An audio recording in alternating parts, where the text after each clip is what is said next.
everyone. Welcome to our Parenthood, where we have conversations on principles and practical tips regarding parenting, marriage, and family life. I am Thammie. And I'm Dennis. We are a family on a mission to see other families flourish. Hello, everyone, and welcome to our Parenthood podcast. This is Dennis, and I'm with my wife. I'm Thammie. Welcome to our Parenthood. And as promised, we are in our same outfit. Pero ibang araw to, kaya nakasalamin ako. Because we wanted to continue our discussion on... Ano na nga ba? Now, we're going to talk about boundaries. Kasi syempre, in a way, there are times when parents have to step in.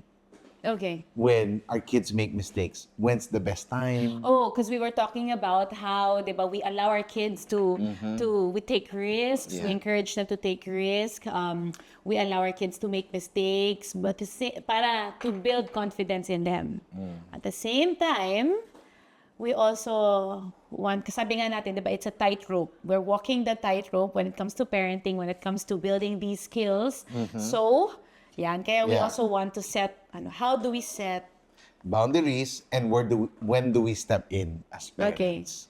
Okay. Ayan, ganda to. Okay. So, pwede rin kailan ba? loving limits ang tawag doon. Wow, loving limits. Para lang LL. Okay, pwede rin loving boundaries. Pwede rin. Basta may loving. Okay. Now, when is it necessary to come in as parents? From jumping off from our last episode, ikaw ba, kailan ka nakikialam? Yung tamang pakialam. Kasi, of course, we've made mistakes nung nakikialam tayo na dapat pala hindi. But then, as we learn along the way, when do you come in? Siguro, start ako sa boundaries. We have to define the boundaries. Okay, so what because are the we come boundaries? in when the boundaries are crossed. Okay. So, importante ba yung boundaries? Obvious answer, yes. Dahil?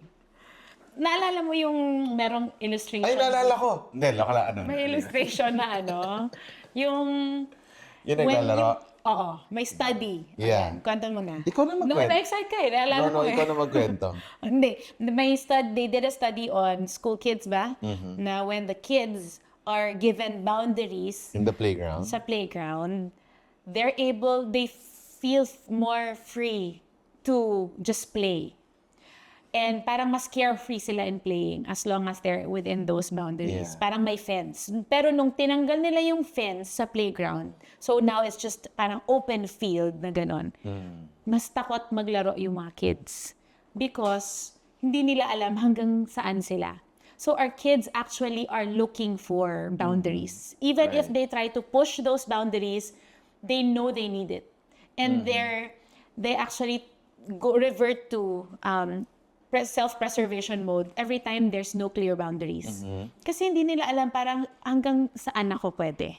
Yeah. So, they want it even if they act as if they don't. Right. Yeah. They And life, by the way, is full of boundaries. Ha?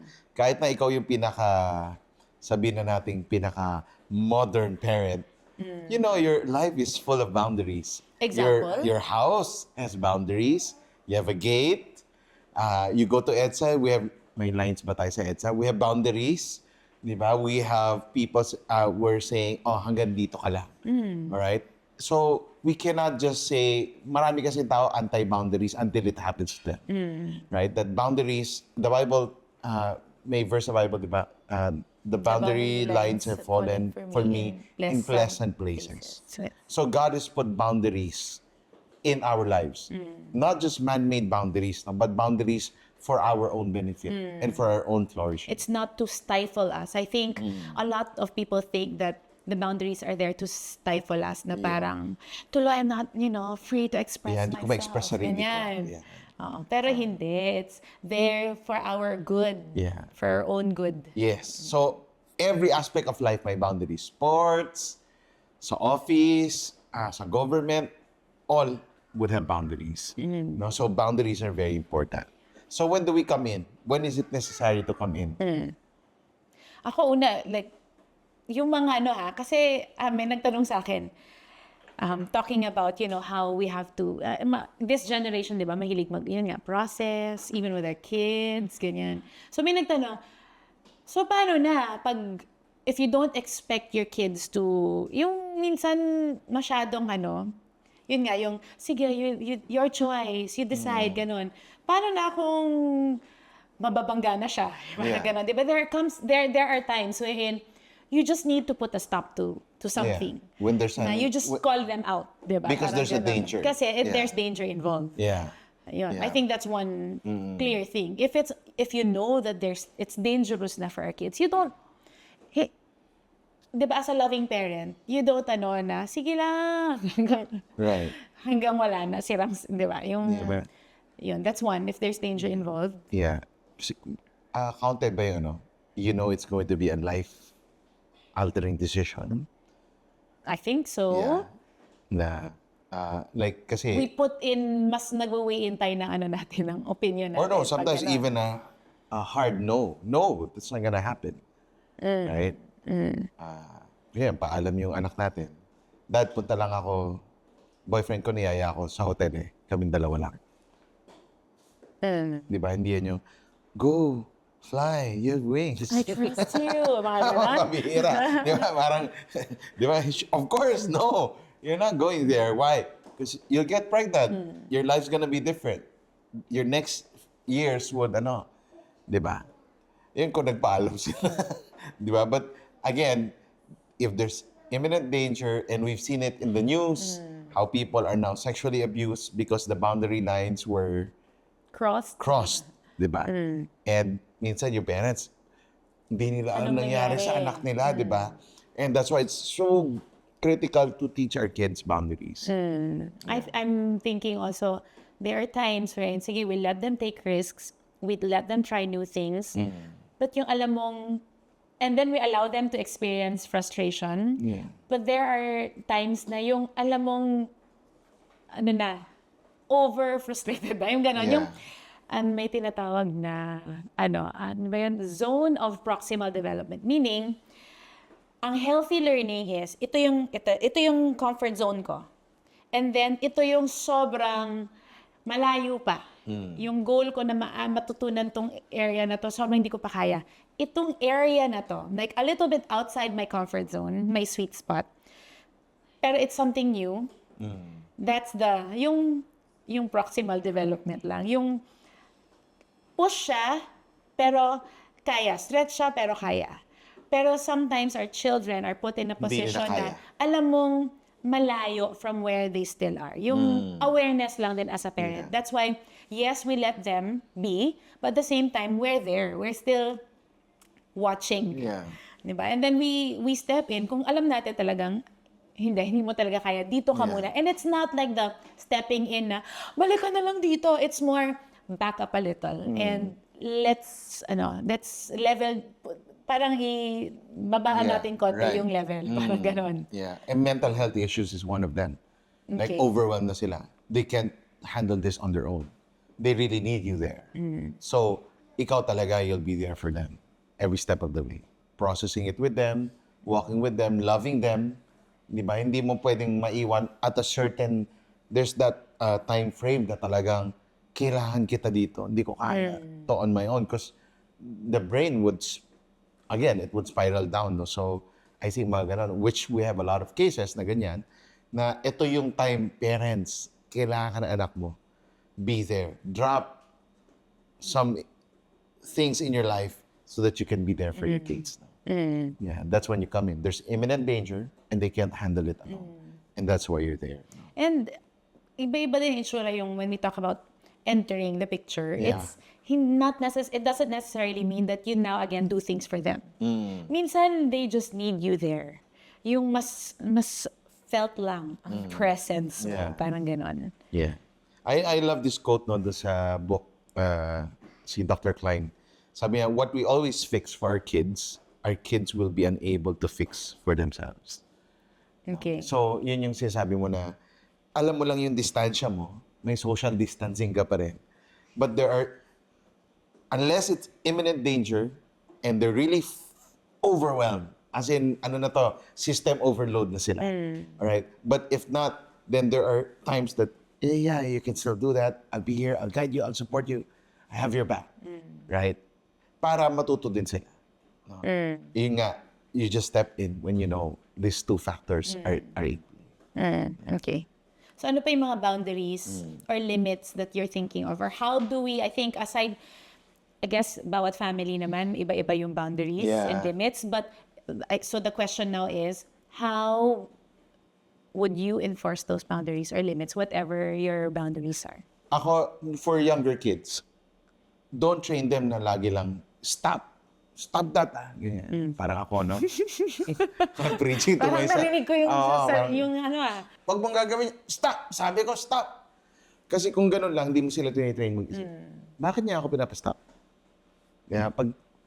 And if you keep on doing that, hanggang pagtanda, nakatingin na sa'yo, mag-stop na ba ako? Kailangan mag-stop. They're not learning. Rather, okay, kailangan mo bigyan ng choices within clear limits. When you're giving them boundaries. Okay, example. Example, okay, Ano ibig sabihin ng choices within clear limits? if you're going to play and you're going to mess up, the choice is, if you don't clean this up, I'll clean it up, but I'm giving it away. Or, be responsible, you're capable to clean this up, and so that after you play, I would want you to clean up. Diba? So may choices. So gusto mo ba mag-clean up or pamigay na lang natin? Paano pag sinabi niyang pamigay na? Papamigay natin. Make sure, so ang gusto kong sabihin dyan, Yeah. make sure that if you give choices, you're willing to follow through with both. Yeah. Kung ano mang pinili niya. Yeah, kaya mura lang mga laro ng mga example, anak natin. kung mahal, kung hindi ka willing i-give up, tas Wag totoo mong- naman, hindi yun mo yung gagawin. choice mo. So the choice will then be, would you want me to help you clean up? Okay. Or would you want to do it by yourself? Yeah. Parang mas maganda yun sa'yo. Feeling ko. Kasi hindi magastos yun. And many times, our children really just want us to do it with them. So be willing also to do it with them. Nako, yan yung Parang mga ganon. pag masakit yung likod ni daddy eh. Or Ano yan. ba Or yung what if yung compromise na parehong happy kayo. Na, sige, Sige, parang go, I can help paano? you. Yung ganun, I can help you with these items. Ganyan. Pero ikaw na dito. Yeah. Parang ganon. Or even with feeding, as I hear a lot of parents complain about how it's so hard for their kids to kumain. Very picky eater. So paano? yung ganon na parang, Problem ko yan eh. ha? Picky? Hindi, example, di ba yung give them choices. Una, sa food, pwedeng may choice na happy ka naman. Or gusto mo bang by yourself? Or subuan kita? Hindi to, pag baby to ha? Ay, yung mga ganon. Or, minsan naman kasi we expect them, minsan we forget that they're children. So whether that's when that's in packing away, that's with schoolwork, that's in feeding, sometimes we forget that from their perspective, ang dami nun, ang laki nun. And it can get overwhelming for them. So you ask them to pack away, pero they don't know where to start. Kasi Yeah. sobrang nagkalat na ng marami. Yeah. So make it bite-sized for them. So like, Example mo siguro, since maraming parents, ito struggle nila, gadgets. So paano? Paano yun? paano na mag-stop, na Kunyari, sinabi mo, ang boundary natin, 45 minutes a day. haba nun. 30 minutes a day. Mahaba daw yun, ha? Hindi, sa guys. kanya maiksi. Sa akin mahaba.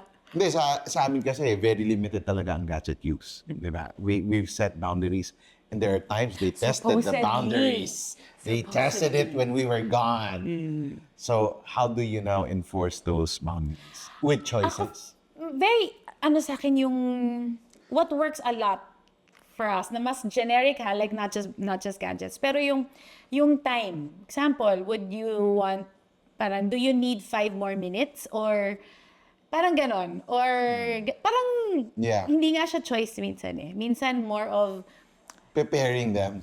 transition lang na, Guys, last you 5 minutes, you have 5 ha? more minutes ha. Or, pag nag-off, okay, kailangan mo ba, do you want me to turn it off for you? Or ikaw na mag-off? Minsan, as simple as ganyan. Yeah.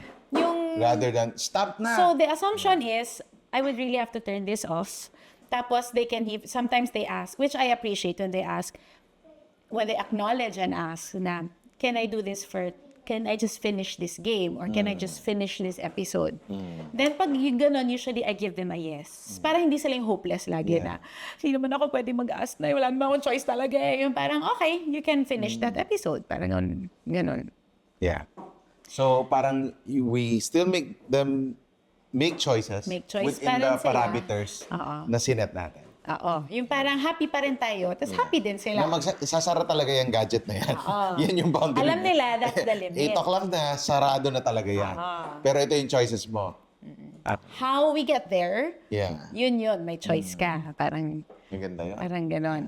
May isa pa akong example pala na isip Okay. na madalas kong marinig na battle ng parents with getting their kids to do their homework. Okay. Or to finish their homework. So, minsan, yung, lalo na pagpa-weekend na, ganun. I think, yun, giving the option na, an example would be, either you can do your homework now, or pwedeng, after dinner, ganyan. Pero pag sinabi mong no playtime until homework is done, they stick to that. So, basta they know that that homework will get done, would have to get done, and it would have to get done before I can go and play. Yeah. So, pero may option ka. Kailan? So, Now or after lunch or after parang dinner? ganon. So, it gives them a sense of, parang, for one, it builds a sense of responsibility in them na they now own their decisions. Kasi ako pumili nito eh. So, you can actually hold them accountable to those decisions na sinabi mo, you'll get it done before dinner. So, that's the expectation now because nanggaling sa'yo yun. You've made that choice. So, because you made that choice, you're responsible to follow through with that choice. So, mas madali din to hold them accountable. Mas madali to hold them to that, para yung sense of responsibility and ownership nila. Right. Yan. But at the same time, happy ka. Kasi it's still, tas it gives them a voice na hindi yung parang you're commanding them around as parang robots, di ba? Na sinasabi natin, you're capable, pero I'm not letting you think, I'm not entrusting you to make. Or giving them choices. Oo, parang. So, hindi siya mixed message. Yeah. Di ba pag, when we give our kids choices, they feel empowered. They feel like, oh, now I can make a decision. Yeah. And it's training them actually how to make decisions in life. Yes. So it's very, Back to very yung helpful. question mo before na how do we teach them to yung decision making? Yeah. It's in the little things. When we give them choices, we're Right. actually training them in decision making for the future. When it's bigger na responsibility. Yeah. So, again, I think, ganda na ng discussion natin. Some key takeaways from our episode today is, remember, confidence is built through risk-taking, problem-solving, and making mistakes. So, let's allow our children to experience itong tatlong sinabi natin. Ano ulit? Through Risk-taking, Risk-taking, problem-solving, and making mistakes. making mistakes. Risk-taking, mahirap for parents.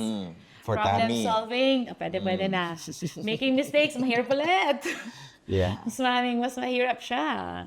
Yeah. And of course, yung kay Thammie nga, no? You always do it with love, with empathy, anger. The anger of man Does not produce does the not produce righteousness of God. righteousness.